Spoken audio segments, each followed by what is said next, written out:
जो व्यक्ति प्यार पर भरोसा करता है उस व्यक्ति को ही दर्दनाक मौत क्यों दी जाती है। उस दिन से 14 फरवरी को प्यार अमर हो जाता है। 14 फरवरी दुनिया के लिए सिर्फ एक ऐसा स्पेशल दिन बन जाता है जिस पर लोग गुलाब देते हैं, चॉकलेट देते हैं और आई लव यू शब्द का इस्तेमाल करते हैं। लेकिन क्या आप जानते हैं कि इस दिन के पीछे क्या राज है? इस दिन के पीछे एक ऐसी छिपी सच्ची घटना है जिसे सुनकर आप 2 पल के लिए सोचने के लिए मजबूर हो जाएंगे। एक ऐसी कहानी जिसमें प्यार, विद्रोह और एक दर्दनाक मौत जिसने हंसते हंसते अपने प्राणों को न्यौछावर कर दिया। आज से दोस्तों करीबन 1700 साल पहले रोम में एक सम्राट राज करता था जिसका नाम क्लाउड था। उसका मानना था कि जो व्यक्ति शादीशुदा होते हैं वो कमजोर सैनिक होते हैं। इसलिए उसने अपने पूरे साम्राज्य में शादी पर प्रतिबंध लगा दिया और यह प्रतिबंध इतनी सख्ती से पारित कर दिया कि कोई भी अगर शादी करता हुआ पकड़ा गया तो उसे फांसी की सजा दी जाएगी। दोस्तों, यह प्रतिबंध लोगों के लिए एक डर बन गया। लोगों ने शादी करना, प्यार करना लगभग बंद ही कर दिया था। उसी साम्राज्य में एक पादरी था जिसका नाम सेंट वेलेंटाइन था। वह वेलेन प्यार पर बहुत ज्यादा भरोसा करता था। उसका मानना था जो व्यक्ति प्यार पर भरोसा करते हैं वो अपनी जिंदगी की कड़ी से कड़ी जंग को आसानी से फतेह कर सकते हैं। उनका जीवन आसान हो सकता है। इस तरह की विचारधारा का वह पादरी था। सेंट जो प्यार पर भरोसा करता था और वह चुपके से जो लोग प्रेम करते थे रात में मंदिर में जाकर के उनको मिला देता था, उनकी शादी करवा देता था। यह उसका प्लान था। कहते हैं सच ज्यादा दिन छिपता नहीं है। तो यह इंफॉर्मेशन लीक हो जाती है और साम्राज्य के राजा के पास पहुंच जाती है। जब राजा यह बात सुनता है तो वेलेन को गिरफ्तार कर लेता है और वह जेल के अंदर डाल देता है। फिर भी वेलेन अपनी उम्मीद नहीं छोड़ता है। वह मैसेज के माध्यम से अपने गुप्तचरों को यह काम करने के लिए प्रेरित करता है और जेल के अंदर रहते हुए एक चिट्ठी लिखता है जिसमें लिखता है फ्रॉम योर वेलेंटाइन। 14 फरवरी को ही सेंट वेलेंटाइन को मौत की सजा दी गई।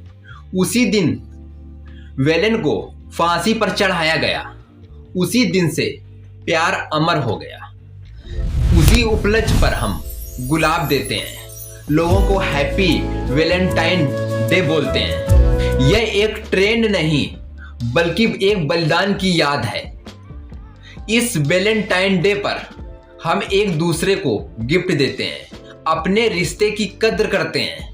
14 फरवरी 2026 इसी वेलेंटाइन डे के अवसर पर प्यार और वादों का एक भरोसा जीतते हैं, एक दूसरे के साथ जीने और मरने की कसम खाते हैं। इसी दिन पर उत्तर प्रदेश का जो रंग था लाल तो था लेकिन गुलाब से नहीं बल्कि खून से। नमस्कार दोस्तों, मेरा नाम पंकज है। मैं आपसे एक छोटी सी रिक्वेस्ट कर रहा हूं, चैनल को सब्सक्राइब कर बेल आइकन को प्रेस जरूर करिएगा। डिस्क्रिप्शन बॉक्स में टेलीग्राम चैनल का एक लिंक दे रखा है, उसको ज्वाइन कर ले और क्राइम स्टोरी की पल पल की अपडेट आप तक आसानी से पहुंचती रहे। उत्तर प्रदेश के नोएडा के सलारपुर की रहने वाली एक लड़की जिसका नाम रेखा होता है, वह साल 2010 में दिल्ली के रहने वाले त्रिलोकीपुरी का रहने वाला एक व्यक्ति जिसका नाम सुमित होता है उससे मुलाकात होती है। सुमित पेशे से एक क्रिकेटर होता है जो मंडल स्तर पर क्रिकेट खेलता है और उसका स्वयं का एक पानी का प्लांट होता है। उस पानी के प्लांट को भी चलाता है। दोनों एक दूसरे के करीब आ जाते हैं। दोनों में प्रेम हो जाता है यह रिश्ता इतना गहरा हो जाता है कि सुमित 1 करोड़ रुपए का एक फ्लैट खरीदता है और वह रेखा को गिफ्ट कर देता है।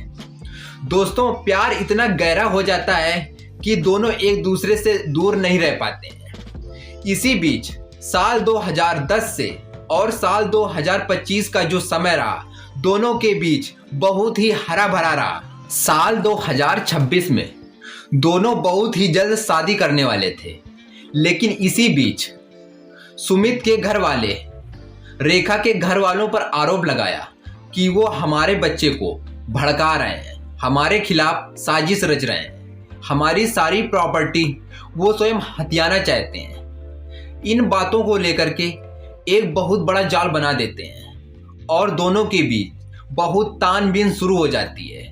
सुमित और रेखा एक दूसरे से उलझने लगते हैं। इन छोटी छोटी बातों को एक बड़ा बवंडर बना देते हैं। दोस्तों, एक दूसरे से मिलना बहुत कम हो जाता है।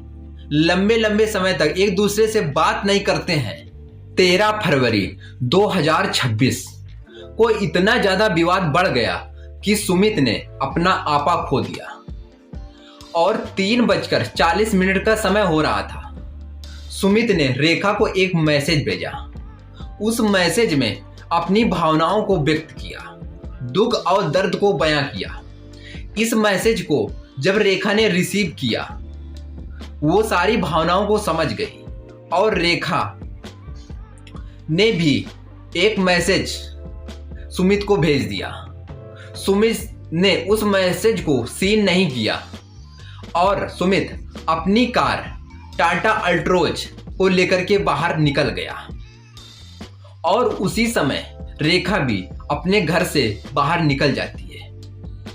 रेखा के परिजन परेशान होने लगते हैं। वो नोएडा के सेक्टर 58 में थाने में जाकर के गुमशुदगी की रिपोर्ट दर्ज करा देते हैं। पुलिस रेखा को ढूंढने में लग जाती है। अगले दिन 14 फरवरी वैलेंटाइन डे का दिन था। दोस्तों, यह दिन बहुत खास दिन था, लेकिन नोएडा में ही थाने के पास एक कार खड़ी होती है। उस कार में काफी समय से एक ही स्थान में खड़ी होती है। लोग देखते हैं यह कार काफी लंबे समय से यहाँ पर खड़ी है, न कोई निकल रहा है न कोई अंदर जा रहा कार के। तब लोग अंदर जाके देखते हैं तो उसका अंदर का दृश्य बहुत ही भयानक था। लोगों ने पुलिस को इन्फॉर्म किया। मौके स्थल पर पुलिस पहुंचती है। पुलिस गाड़ी के शीशों को तोड़ती है। जब अंदर का जो मंजर देखती है तो उसमें 2 लाशें थी। एक लाश सुमित की थी और दूसरी लाश रेखा की थी और सुमित के हाथ में एक पिस्तौल थी। गाड़ी की सीट पूरी तरह से खून से लथपथ थी। दोनों की बॉडी में खून ही खून दिख रहा था। दोनों के सर में बुलेट लगी हुई थी। दोनों का अंत हो जाता है। दोस्तों, इस कहानी के माध्यम से किसी भी व्यक्ति को दुख नहीं पहुंचाना है, बल्कि आप लोगों को जागरूक करना है कि छोटी छोटी बातों को लेकर के लोग कितना बड़ा डिसीजन ले लेते हैं और वह डिसीजन अंत में गलत निकलता है और गलत डिसीजन का परिणाम हमेशा गलत ही निकलता है। दोस्तों, कहानी के बारे में आपकी क्या राय है कमेंट बॉक्स में कमेंट करके जरूर बताइएगा और टेलीग्राम चैनल को जरूर ज्वाइन कर दीजिएगा, जिससे पल पल की अपडेट हर एक स्टोरी की आपको मिलती रहे। Thank you for watching video. जय हिंद, जय भारत।